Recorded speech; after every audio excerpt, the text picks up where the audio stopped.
ನಮಸ್ಕಾರ. ಎನ್ಆರ್ಪುರ ಸುದ್ದಿ ಸಮಾಚಾರಕ್ಕೆ ಸ್ವಾಗತ. ಇಂದು ಭಾನುವಾರ. ಓದುತ್ತಿರುವವರು ನಂದಿನಿ ಆಲಂದೂರು. ಸುದ್ದಿಗಳ ವಿವರ. ತೀರ್ಥಹಳ್ಳಿ ವಿಧಾನಸಭಾ ಕ್ಷೇತ್ರದಲ್ಲಿ ವಿರೋಧ ಪಕ್ಷದ ಶಾಸಕರಿದ್ದರೂ ರಸ್ತೆಗಳು ಅತ್ಯುತ್ತಮವಾಗಿದೆ. ಯಾವುದೇ ಹೊಂಡಗುಂಡಿಗಳಿಲ್ಲ. ಆದರೆ ಶೃಂಗೇರಿ ಕ್ಷೇತ್ರದಲ್ಲಿ ಆಡಳಿತ ಪಕ್ಷದ ಶಾಸಕರಿದ್ದರೂ ರಸ್ತೆಗಳು ಹೊಂಡಗುಂಡಿಯಿಂದ ತುಂಬಿದೆ ಎಂದು ಮಾಜಿ ಸಚಿವ ಡಿಎನ್ ಜೀವರಾಜ್ ಟೀಕಿಸಿದರು. ಅವರು ಶನಿವಾರ ಪಟ್ಟಣದ ಅಂಬೇಡ್ಕರ್ ವೃತ್ತದಲ್ಲಿ ಬಿಜೆಪಿ ಪಕ್ಷದಿಂದ ಶೃಂಗೇರಿ ಕ್ಷೇತ್ರದ ಸರ್ಕಾರದ ರೈತ ವಿರೋಧಿ ನಿಲುವು ವಿರೋಧಿಸಿ ಹಮ್ಮಿಕೊಂಡಿದ್ದ ಪ್ರತಿಭಟನೆ ಸಭೆಯಲ್ಲಿ ಮಾತನಾಡಿದರು. ನಾನು ಶಾಸಕನಾಗಿದ್ದಾಗ ಶೃಂಗೇರಿ ಕ್ಷೇತ್ರದಲ್ಲಿ ರಸ್ತೆಗಳು ತುಂಬಾ ಚೆನ್ನಾಗಿ ಇದ್ದವು. ಶೃಂಗೇರಿ ಕ್ಷೇತ್ರದ ಉತ್ತಮ ಗುಣಮಟ್ಟದ ರಸ್ತೆಯ ಬಗ್ಗೆ ಜನರು ಮೆಚ್ಚುಗೆ ವ್ಯಕ್ತಪಡಿಸುತ್ತಿದ್ದರು. ಆದರೆ ಈಗ ರಸ್ತೆಗಳು ತುಂಬಾ ಹದಗೆಟ್ಟಿದೆ. ರಸ್ತೆಯ ಕಾಮಗಾರಿ ಕಳಪೆಯಾಗಿದೆ. ಈಗ ರಸ್ತೆಯ ಹೊಂಡಗುಂಡಿ ಮುಚ್ಚುತ್ತಿದ್ದು ಅದು ಸಹ ಕಳಪೆಯಾಗಿದ್ದು ಮತ್ತೆ ಹೊಂಡ ಬೀಳುತ್ತದೆ ಎಂದು ಎಚ್ಚರಿಸಿದರು. ಬಿಜೆಪಿ ಜಿಲ್ಲಾ ಕಾರ್ಯದರ್ಶಿ ಪುಣ್ಯಪಾಲ್ ಮಾತನಾಡಿ, ರಾಜ್ಯದ 160 ಸ್ಥಳಗಳಲ್ಲಿ ಸರ್ಕಾರದ ವಿರುದ್ಧ ಬಿಜೆಪಿ ಪ್ರತಿಭಟನೆ ಹಮ್ಮಿಕೊಂಡಿದೆ. ರಾಜ್ಯ ಸರ್ಕಾರವು ಕಳೆದ 2.5 ವರ್ಷದಲ್ಲಿ ರೈತರ, ದಲಿತರ, ಹಿಂದೂಗಳ ವಿರೋಧಿ ನೀತಿ ಅನುಸರಿಸುತ್ತಿದೆ.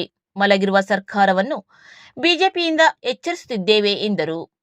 ಬಿಜೆಪಿ ಪಕ್ಷದ ಜಿಲ್ಲಾ ಕಾರ್ಯದರ್ಶಿ ಅರುಣ್ ಕುಮಾರ್, ಬಿಜೆಪಿ ಕೊಪ್ಪ ತಾಲೂಕು ಅಧ್ಯಕ್ಷ ಹೊಸೂರ್ ದಿನೇಶ್, ಶೃಂಗೇರಿ ರೈತ ಮೋರ್ಚಾ ಅಧ್ಯಕ್ಷ ರಾಜೇಶ್, ಖಾಂಡ್ಯ ಹೋಬಳಿ ಅಧ್ಯಕ್ಷ ಸುರೇಶ್ ಮಾತನಾಡಿದರು. ಪ್ರತಿಭಟನೆಯಲ್ಲಿ ತಾಲೂಕು ಬಿಜೆಪಿ ಅಧ್ಯಕ್ಷ ನೀಲೇಶ್, ಬಿಜೆಪಿ ವಕ್ತಾರ ಎನ್ಎಂ ಕಾಂತರಾಜ್, ಬಿಜೆಪಿ ಮಹಿಳಾ ಘಟಕದ ಅಧ್ಯಕ್ಷೆ ರಶ್ಮಿ ದಯಾನಂದ್, ಬಿಜೆಪಿ ಮಹಿಳಾ ಘಟಕದ ಜಿಲ್ಲಾ ಪ್ರಧಾನ ಕಾರ್ಯದರ್ಶಿ ಶ್ರುತಿ ಕೊಪ್ಪ, ಬಿಜೆಪಿ ಪಕ್ಷದ ಮುಖಂಡರಾದ ಶೆಟ್ಟಿಗದ್ದೆ ರಾಮಸ್ವಾಮಿ, ಕೆಸ್ವಿ ಮಂಜುನಾಥ್, ಎಚ್ಡಿ ಲೋಕೇಶ್, ಎಬಿ ಮಂಜುನಾಥ್, ಪರ್ವೀಸ್, ಸುರಭಿ ರಾಜೇಂದ್ರ, ಹೆಚ್ಇ ದಿವಾಕರ, ಕೋಕಿಲಮ್ಮ, ಉಮೇಶ್, ಅಶ್ವನ್, ನೂತನ್ ಕುಮಾರ್, ಶ್ರೀನಾಥ್ ಮತ್ತಿತರರು ಪಾಲ್ಗೊಂಡಿದ್ದರು. ನಂತರ ತಹಶೀಲ್ದಾರ್ ಮೂಲಕ ರಾಜ್ಯಪಾಲರಿಗೆ ಮನವಿ ಪತ್ರ ಅರ್ಪಿಸಲಾಯಿತು. ಇದಕ್ಕೂ ಮೊದಲು ಬಿಜೆಪಿ ಮುಖಂಡರು ಅಂಬೇಡ್ಕರ್ ಭಾವಚಿತ್ರಕ್ಕೆ ಪುಷ್ಪಾರ್ಚನೆ ಮಾಡಿದರು.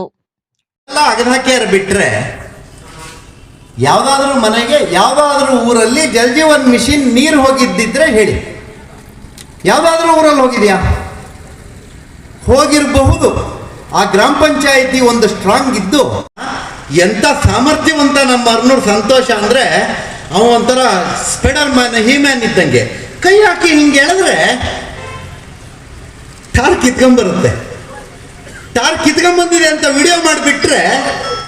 ಇಲ್ಲಿನ ಜ್ವಾಲಾಮಾಲಿನಿ ಜೆಸಿ ಸಂಸ್ಥೆಯ ನೂತನ ಪದಾಧಿಕಾರಿಗಳ ಪದವಿ ಸ್ವೀಕಾರ ಸಮಾರಂಭವು ಡಿಸೆಂಬರ್ 7ರ ಭಾನುವಾರ ಅಂದರೆ ಇಂದು ಸಂಜೆ 6 ಗಂಟೆಗೆ ಕನ್ಯಾಕುಮಾರಿ ಕಂಫರ್ಟ್ ಹಾಲ್ನಲ್ಲಿ ನಡೆಯಲಿದೆ ಎಂದು ಜ್ವಾಲಾಮಾಲಿನಿ ಜೆಸಿ ಸಂಸ್ಥೆಯ ನಿಯೋಜಿತ ಅಧ್ಯಕ್ಷ ಆದರ್ಶ ಬಿ ಗೌಡ ತಿಳಿಸಿದ್ದಾರೆ. ಜ್ವಾಲಾಮಾಲಿನಿ ಜೆಸಿ ಸಂಸ್ಥೆ ಅಧ್ಯಕ್ಷ ಸಾರ್ಥಕ್ ಗೌಡ ಅಧ್ಯಕ್ಷತೆ ವಹಿಸಲಿದ್ದಾರೆ. ಮುಖ್ಯ ಅತಿಥಿಗಳಾಗಿ ಮಂಡಗದಿಯ ಅರೇಕಾಟಿ ಸಂಸ್ಥಾಪಕ ಹಾಗೂ ಸಿಇಒ ನಿವೇದನ್ ನೆಂಪೆ, ಜೆಸಿಐ 2023ರ ವಲಯಾಧ್ಯಕ್ಷರು ಹಾಗೂ 2026ರ ರಾಷ್ಟ್ರೀಯ ಸಂಯೋಜಕರಾದ ಯಶಸ್ವಿನಿ, ಜೆಸಿ ವಲಯ 14ರ ವಲಯಾಧ್ಯಕ್ಷ ಪ್ರಜ್ವಲ್ ಎಸ್ ಜೈನ್, ಜೆಸಿ ಪ್ರಾಂತ್ಯ ಎ ವಲಯ 14ರ ವಲಯ ಉಪಾಧ್ಯಕ್ಷ ಅಶೋಕ್ ವಿಎಸ್, ಜೆಸಿ ಕಾರ್ಯದರ್ಶಿ ಮಿಥುನ್ ಗೌಡ, ನಿಯೋಜಿತ ಕಾರ್ಯದರ್ಶಿ ರಜಿತ್ ವಗಡೆ, ಜೆಸಿ ನಿಕಟಪೂರ್ವ ಅಧ್ಯಕ್ಷ ಮನು ಎಂಪಿ ಮತ್ತಿತರರು ಪಾಲ್ಗೊಳ್ಳಲಿದ್ದಾರೆ. ಸರ್ಕಾರಿ ಶಾಲೆಗಳಲ್ಲಿ ಗುಣಾತ್ಮಕ ಶಿಕ್ಷಣ ನೀಡುವ ಉದ್ದೇಶದಿಂದ ಕರ್ನಾಟಕ ಪಬ್ಲಿಕ್ ಸ್ಕೂಲ್ಗಳನ್ನು ಸ್ಥಾಪಿಸಲಾಗುತ್ತಿದೆ ಎಂದು ಶಾಲಾ ಶಿಕ್ಷಣ ಮತ್ತು ಸಾಕ್ಷರತಾ ಸಚಿವ ಎಸ್ ಮಧು ಬಂಗಾರಪ್ಪ ಹೇಳಿದರು. ಅವರು ಶುಕ್ರವಾರ ಮುತ್ತಿನಕೊಪ್ಪ ಗ್ರಾಮ ಪಂಚಾಯಿತಿ ಆವರಣದಲ್ಲಿ ಪ್ರತಿಷ್ಠಾಪಿಸಿರುವ ಡಾಕ್ಟರ್ ಬಿಆರ್ ಅಂಬೇಡ್ಕರ್ ಪ್ರತಿಮೆಗೆ ಮಾಲಾರ್ಪಣೆ ಮಾಡಿದ ನಂತರ ಸುದ್ದಿಗಾರರೊಂದಿಗೆ ಮಾತನಾಡಿದರು.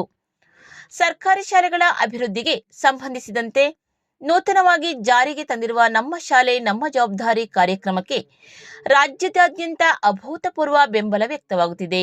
ಹಿರಿಯ ವಿದ್ಯಾರ್ಥಿ ಸಂಘದವರು ಶಾಲೆಯ ಅಭಿವೃದ್ಧಿಗೆ ಹೆಚ್ಚಿನ ದೇಣಿಗೆಯನ್ನು ನೀಡುತ್ತಿದ್ದಾರೆ. ಮುತ್ತಿನಕೊಪ್ಪಕ್ಕೆ ಕೆಪಿಎಸ್ಸಿ ಶಾಲೆ ಮಂಜೂರು ಮಾಡಿದ್ದಕ್ಕೆ ಗ್ರಾಮಸ್ಥರು ಅಭಿನಂದಿಸಿದ್ದಾರೆ ಎಂದರು. ಈ ಸಂದರ್ಭದಲ್ಲಿ ಮುತ್ತಿನಕೊಪ್ಪ ಸರ್ಕಾರಿ ಹಿರಿಯ ಪ್ರಾಥಮಿಕ ಶಾಲೆಯ ಎಸ್ಡಿಎಂಸಿ ಅಧ್ಯಕ್ಷ ಮನೋಹರ್ ಹಾಗೂ ಸರ್ಕಾರಿ ಪ್ರೌಢಶಾಲೆಯ ಎಸ್ಡಿಎಂಸಿ ಅಧ್ಯಕ್ಷ ಜೆಪಿ ಪ್ರಸನ್ನ ಅವರು ಶಿಕ್ಷಣ ಸಚಿವ ಮಧು ಬಂಗಾರಪ್ಪ ಅವರಿಗೆ ಮಾಲಾರ್ಪಣೆ ಮಾಡಿ ಮುತ್ತಿನಕೊಪ್ಪಕ್ಕೆ ಕರ್ನಾಟಕ ಪಬ್ಲಿಕ್ ಶಾಲೆ ಮಂಜೂರು ಮಾಡಿರುವುದಕ್ಕೆ ಕೃತಜ್ಞತೆ ಅರ್ಪಿಸಿದರು.